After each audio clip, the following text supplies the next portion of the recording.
Welcome back, everybody, to another deep dive. This time, we are tackling Atomic Habits by James Clear. And let me tell you, this book is packed with insights into how tiny changes can lead to massive results.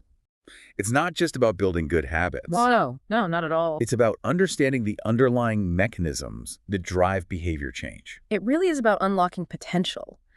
It's fascinating how we often get caught up in the idea of needing these big, sweeping changes to see real progress. Right, like we need a complete overhaul to make a difference. Exactly. But Clear's approach is all about the power of small incremental improvements that compound over time. Small changes, big results. Exactly. Yeah. And his own story is a perfect example of that. Yeah, his story's pretty incredible. He had that awful baseball injury in high school, right? Oh, yeah. Broken nose, facial fractures. It was rough. And you think you'd expect some kind of movie montage miracle recovery? Haha, right. Some overnight transformation. But it wasn't like that at all. No, it was this steady process of what he calls the aggregation of marginal gains. Okay, so explain that for our listeners. What does that actually mean? Basically, it's the idea that you focus on making tiny improvements each day, consistently stacking these small wins on top of each other.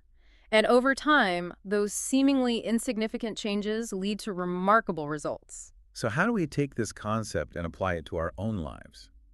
I mean, we're not all coming back from these major injuries, but we all have areas where we want to see positive change. Right, absolutely. Yeah. Think about it like this. Let's say you want to start running. Instead of trying to run a marathon on day one, what if you just focused on putting on your running shoes? That seems so simple. It is, but that's the point. You're Yeah. taking away that initial hurdle of getting started. You're not intimidated by this massive workout.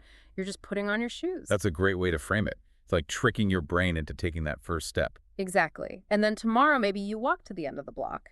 And the next day, you go a little further. You're building momentum through consistent small wins rather than overwhelming yourself with unrealistic expectations. So you're saying instead of aiming for this huge leap, we should focus on a series of small steps. Precisely. And those small steps become much easier to repeat, which is key when we're talking about forming habits. Okay, so that leads us to the next big question.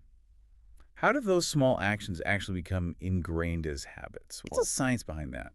Well, Clear breaks down habit formation with a framework called the habit loop. It's a 4-stage cycle: cue, craving response, and reward. Okay, that sounds interesting. Let's break that down. What exactly is a cue in this context? A cue is essentially a trigger that initiates a behavior.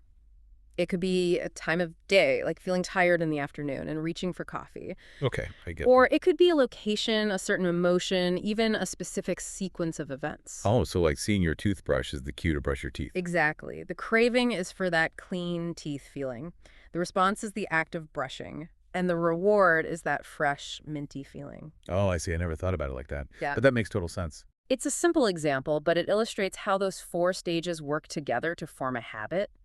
And we're surrounded by cues all the time, both for good habits and bad ones. So once we start to understand this habit loop, we can identify those cues in our own lives and figure out how to hack them to our advantage. Absolutely. That's the key to taking control of our habits instead of letting them control us. So how can we use this knowledge to create those positive changes we're talking about?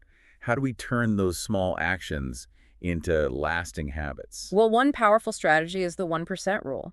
It's the idea that if you get just 1% better each day at something, those tiny improvements compound over time, leading to remarkable results. I can see how that would be powerful in the long run.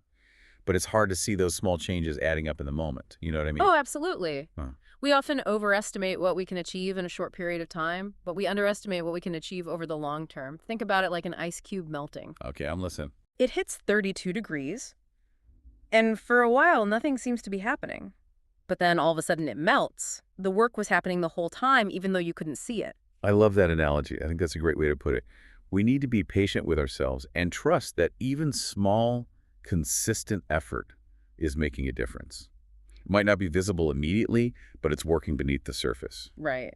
And it's not about finding some magic bullet or overnight success. It's about those 1% improvements and trusting that they'll compound over time. So we've talked about small changes and the habit loop. Yeah. What else can we learn from Atomic Habits to help us on this journey of habit formation? Well, there's this really interesting concept in the book called identity-based habits. Identity-based habits. That sounds intriguing.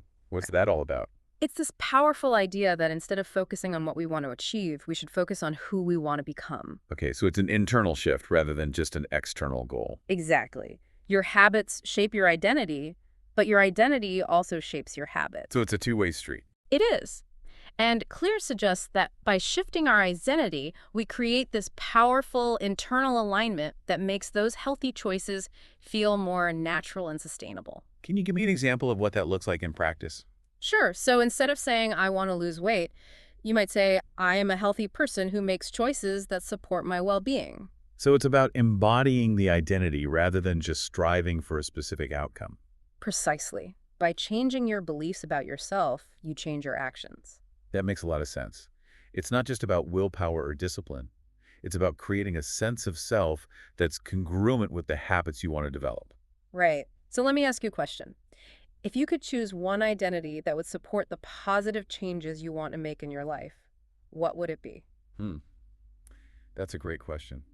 I'm going to have to think about that one for a moment. Take your time. It's a powerful question that can really help you clarify your goals and motivations. While I'm pondering that, let's move on to another key element of habit formation, environment design. Ah, yes. This is where it gets really practical. It's about recognizing how much our surroundings influence our behavior. Exactly. Clear argues that willpower is overrated. Our environment plays a huge role in shaping our habits, often without us even realizing it. So it's not just about having the right mindset. It's about setting up our surroundings to support those desired behaviors. Think about it like this. If you want to eat healthier, don't keep junk food in the house. If you want to read more, leave a book on your bedside table. Make those cues for good habits obvious. And the cues for bad habits invisible. Exactly. And the more you can prime your environment to support your goals, the less you'll have to rely on willpower and motivation, which, as we know, can fluctuate. It's not about forcing yourself to do something. It's about making the desired action the easiest, most natural choice. This is fascinating. It makes me look at my surroundings in a whole new light. I'm starting to see all these opportunities to tweak my environment to support the habits I want to build. That's the spirit. Now let's flip it around and talk about how to break those bad habits that might be holding us back. Oh, that's a good one. Bad habits have a way of creeping back in, even when we're really trying to change. They do, and it's because they often operate on autopilot. But the good news is we can use the habit loop to our advantage here as well. So we're basically trying to hack the loop in reverse to disrupt those negative patterns. You got it. To break a bad habit, you want to make the cue invisible, the craving unattractive, the response difficult, and the reward unsatisfying. That sounds like a tall order. Yeah. Could you give me a concrete example of how that works? Sure, let's say you're trying to break the habit of mindlessly scrolling through social media. The cue might be feeling bored or stressed. The craving is for distraction or entertainment. The response is picking up your phone and opening the app. And the reward is that little dopamine hit you get from seeing those notifications and likes. Okay, I can definitely relate to that. So Yeah. how do we disrupt this cycle? You could start by making the cue less obvious. Turn off those notifications or push your phone in another room when you're working. To make the craving less attractive, remind yourself of the negative consequences of endless scrolling, the wasted time, the comparison trap, the feeling of depletion afterward. That's a good point. It's about reframing our perspective and focusing on the downsides of the bad habit. Exactly.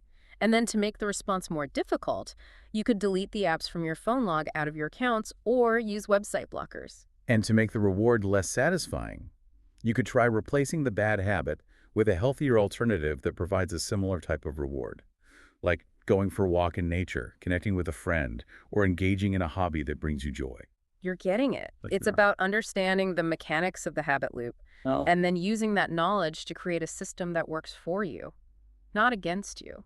This is so empowering. It feels like we're taking back control of our habits rather than letting them control us. That's exactly the point. We're not at the mercy of our habits. We have the power to shape them, and by extension, to shape our lives. This has been incredibly insightful.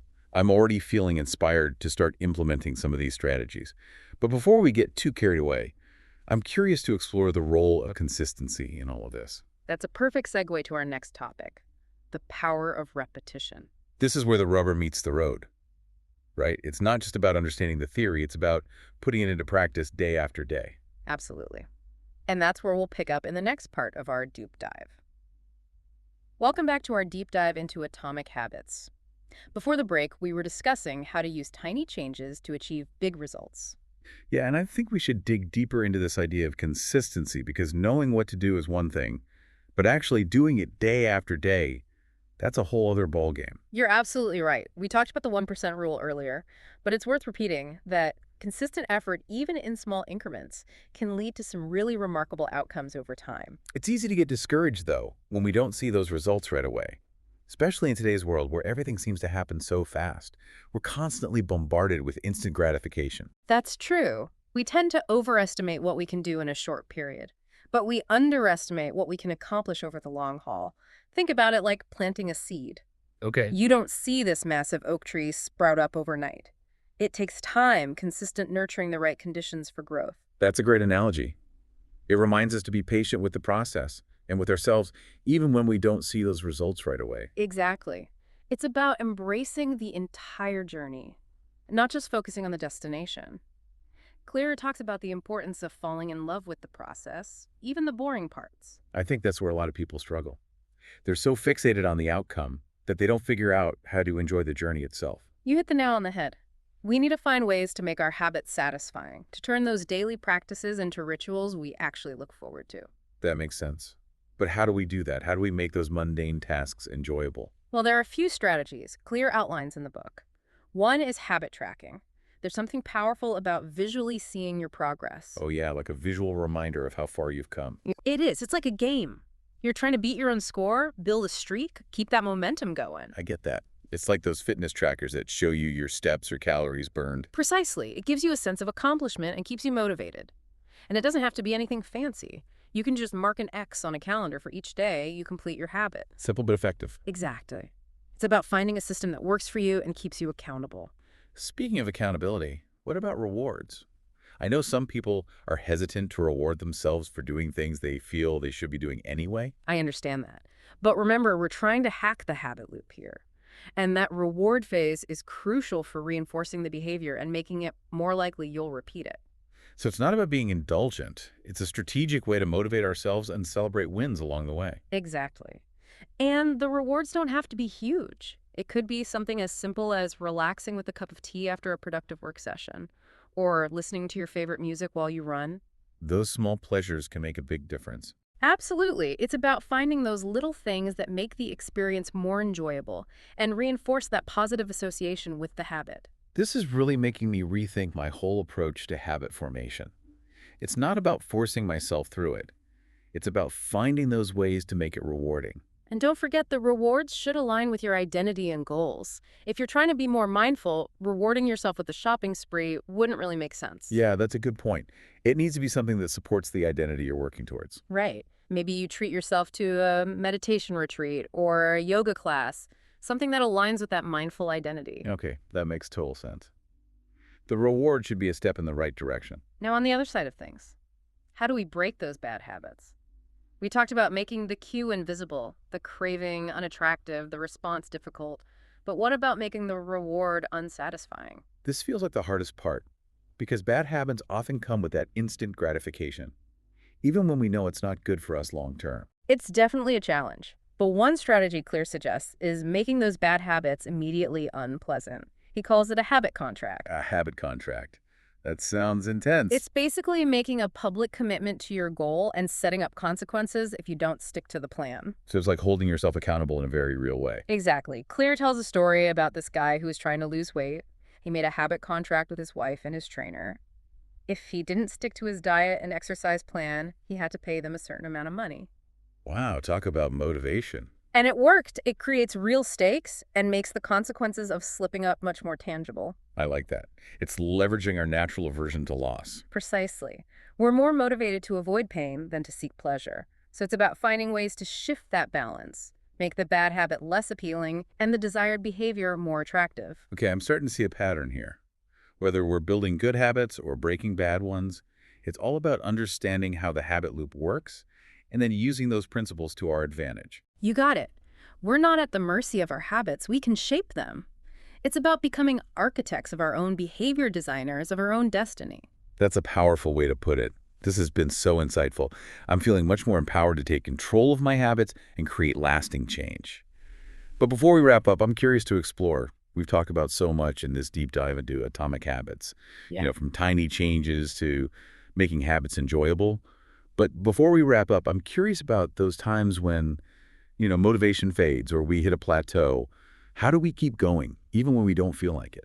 It's a great question, and it's really the core of this whole thing. Building those lasting habits, motivation comes and goes, that's just part of it. But Clear says professionals stick to the schedule. Amateurs let life get in the way. So it's more about building discipline, showing up consistently even when we'd rather, hit snooze or skip the workout. It is, but it doesn't have to be a constant struggle. One thing Clear suggests is finding what he calls a game where the odds are in your favor. A game. Yeah. Okay, now I'm interested. Tell me more about that. Well, think about it this way. Everyone has their own, unique talents and interests and things they're naturally drawn to. The idea is to find activities and habits that align with those strengths and passions, areas where you're more likely to succeed. So instead of trying to force ourselves to do things that feel like pulling teeth, Yeah, we should focus on those things that come naturally to us. exactly. Clear says genes don't determine your destiny, but they do reveal your areas of opportunity. It's about working with your personality, not against it. And when you find that sweet spot, where your skills and passions intersect, it doesn't feel like work anymore. It becomes more like play. Exactly. That makes me think about all those times I tried to fit myself into a box that just wasn't right. No wonder I struggled to stay motivated. It was like swimming upstream. And that's why it's so important to be self-aware, to really understand your strengths and weaknesses, and choose those habits and goals that are in line with who you are at your core. It's not about denying your nature. Right. It's about understanding it and working with it. Exactly, to create a life that's both fulfilling and sustainable. Okay, I love that. And once we find those areas where the odds are in our favor, how do we keep growing and improving? How do we stay engaged in the process? Clear talks about this thing called the Goldilocks rule. Basically, humans experience peak motivation when working on tasks that are right on the edge of their current abilities. So not too easy, not too hard. It's about finding that sweet spot between boredom and frustration. Challenged enough to be interesting. Right, but not so overwhelmed that you just give up. Like elite athletes. Yeah. Always pushing themselves to the limit. That's a great example. Even when they're at the top of their game, they're always looking for those little ways to improve. It's about that constant striving for growth. And embracing the journey. Yeah. It's not about reaching a certain level and then coasting. It's about continuing to learn, experiment, refine, embrace that ongoing journey. This has been amazing. I feel like I've gained a whole new understanding of how habits work and how to use that knowledge to create real change. And remember, it's not about finding the perfect system. It's about taking action. Right. It's about doing the work. Start small, experiment, be patient, and most importantly, enjoy the process. That's great advice. Thank you so much for joining us on this deep dive into atomic habits. I hope everyone listening is feeling as inspired as I am to start building those tiny habits that can lead to extraordinary results.